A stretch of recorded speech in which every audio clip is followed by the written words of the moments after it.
Well, good afternoon, everyone. It's 6 o'clock here in the UK. That's 1 o'clock American Eastern Time, and the American market having quite a good day. The S&P is up 33 points, and the Dow up 340 points. Hasn't done enough, however, to change the trend situation on VectorVest. The short-term trend is still down.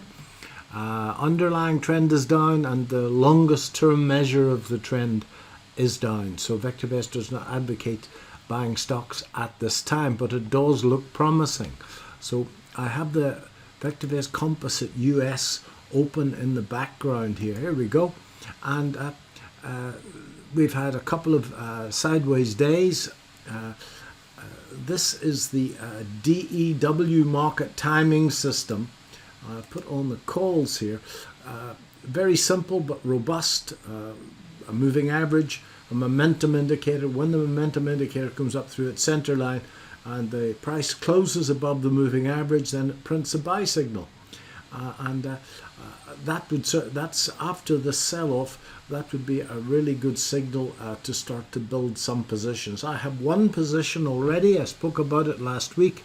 I spoke about it at the UK Q&A yesterday in CF Industries.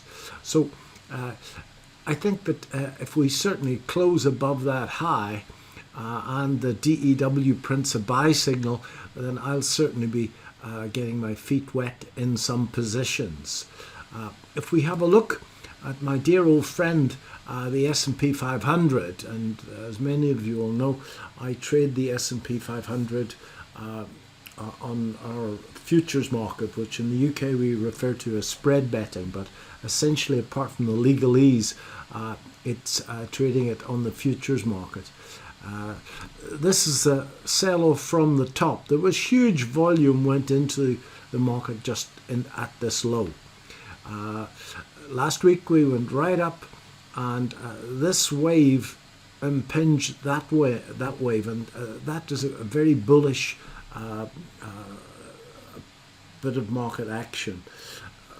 We had an inside day yesterday, and we seem to have broken above that inside day today. The really interesting thing, of course, is that the market went down underneath this low, so it pulled a great deal of people short, and now it's doing its best to pull a great deal of people long. To me, this looks very positive indeed. And as I mentioned at the UK Q&A yesterday, if we were to see this market break above that 4,600 level, that would be very bullish indeed. And for those of you that know a little bit about the Elliott wave, that would be a 5-wave advance, which is considered bullish. So that would add to the probabilities that this low is in fact a weekly low, and that we can proceed higher from here.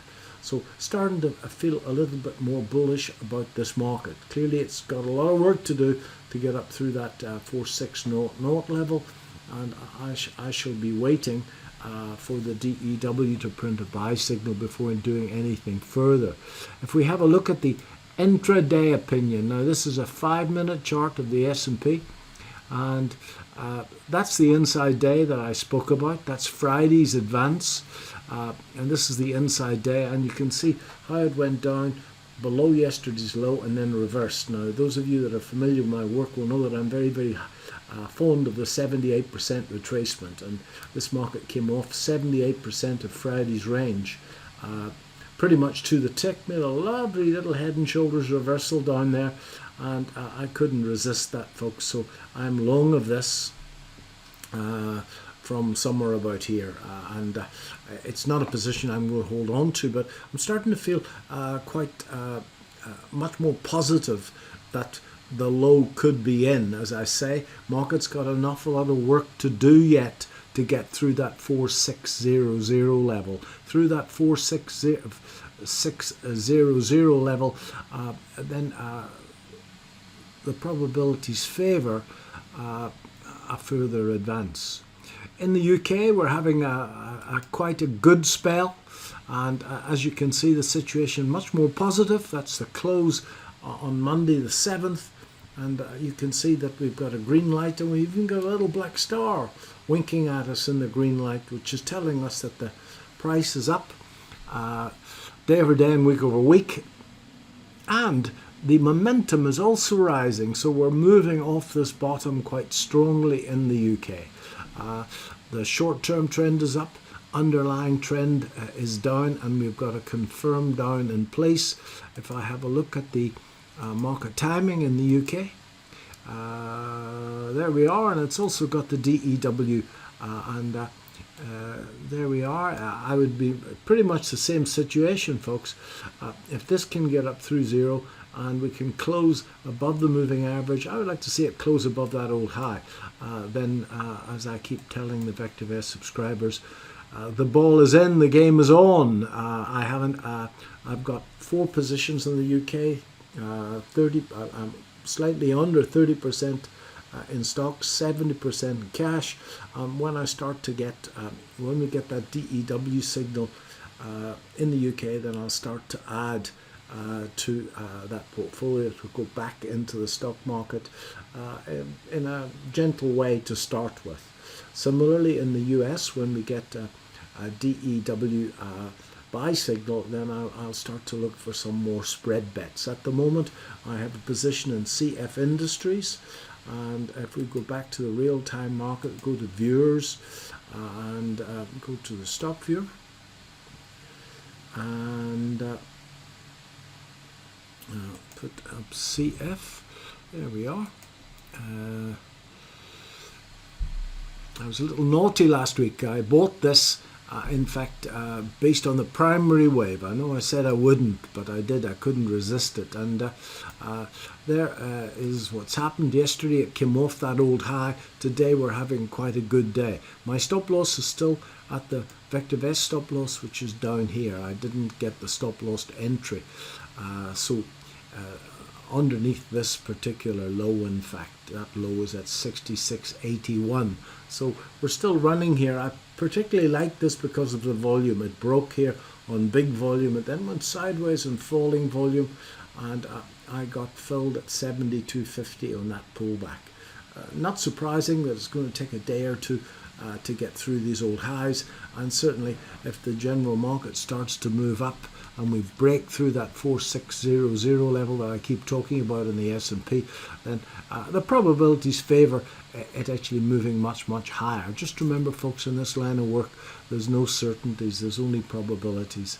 And if you're right 80% of the time, you're wrong 20% of the time. On the next trade, you don't know whether it's one of the 80 or one of the 20. That's the reality of the situation. And getting your mind around that is darn difficult. And I suggest a read and a reread of Mark Douglas's book, Trading in the Zone, where he talks about how to think in probabilities. And I assure you that we all understand probabilities at an intellectual level, but very, very few of us understand probabilities at a stomach level. I certainly didn't. And it was difficult for me to actually understand probabilities, as I say, at a stomach level. It took a while to get that right. So, one position only, and if we go back to the front page, we're up 32 points here. The market's come back a little bit, but I remain reasonably happy.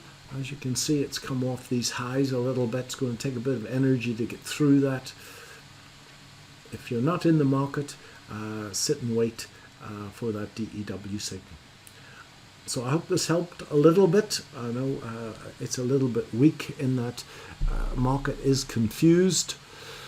So if you are feeling confused yourself, you can take glory by association, because most of the market is confused as to whether the stock market will be able to handle these interest rate hikes or not, whether it can take those in their stride. And of course there's another crowd of people who believe that the Fed will blink and won't go through with the interest rate hike. So a great deal of confusion around. I think that confusion will be dispelled if we see that break of 4,600. Thanks very much indeed. Bye-bye.